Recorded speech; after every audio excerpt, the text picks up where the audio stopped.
Pansin nyo ba? Yung mga mayayaman, yung mga milyonaryo, di ka nila i-judge kung mag-start ka ng business, di ka nila i-judge kung mag-ipon ka, magsisipag ka, mag-grind ka para yumaman. Kahit ang diskarte mo basta maayos, di ka nila i-judge.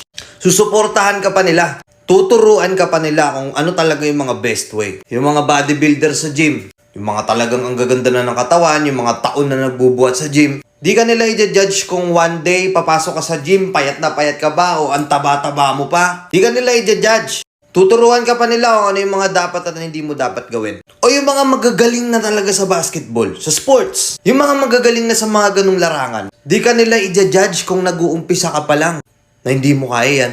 Pagtatawanan ka, mukha ka daw tanga. It's always those person na wala naman talagang nararating ang mas marami pang nasasabi. Pansin nyo? Kamag-anak nyo, mga tao sa paligid nyo, minsan kaibigan nyo. Sila pa yung maraming nasasabi. Yung mga wala naman talagang nagawa. Yung puro kahol lang. Bakit ganun, no? Sila pa yung malalakas bumoses na akala mo meron talagang napatunayan. Na akala mo meron talagang narating. Na akala mo meron talagang nagawa. Pero wala naman. Tapos sila pa yung malalakas ang loob na sabihin na di mo kaya yan. Putya, wala kang mararating dyan. Eto na lang gawin mo kaysa magganyan ka. Kung ako sa'yo, hindi ko gagawin yan kasi hindi ko naman kaya yan Diba? Laging yung mga taong wala naman talagang bilang, sila pa yung malalakas kumahol. Sila pa yung mas maraming nasasabi. Mas maraming nasasabing negatibo na akala mo naman sila talaga may tira. Wala naman. Diba? Pansinin niyo bakit yung mga mayayaman, yung mga milyonaryo. For example, si Chinkitan. Mayaman na yun. Kung tutusin, dapat wala na siyang pakialam sa inyo kasi sino ba kayo?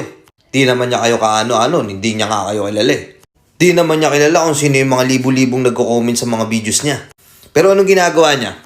Tinuturuan kayo mag-grow. Sinusuportahan kayo sa kung anong ideas meron kayo. Kasi alam niya yung hirap. Pinagdaanan niya din at gusto niyang mag-grow kayo. Hindi lang yun, kahit yung mga taong nakarating na sa mga gusto nilang marating. Pinagdadamot ba nila yung kaalaman para marating mo rin yung mga narating nila? Hindi. Laging yung mga putang inang wala naman talagang nagawa. Sila yung laging may nasasabi.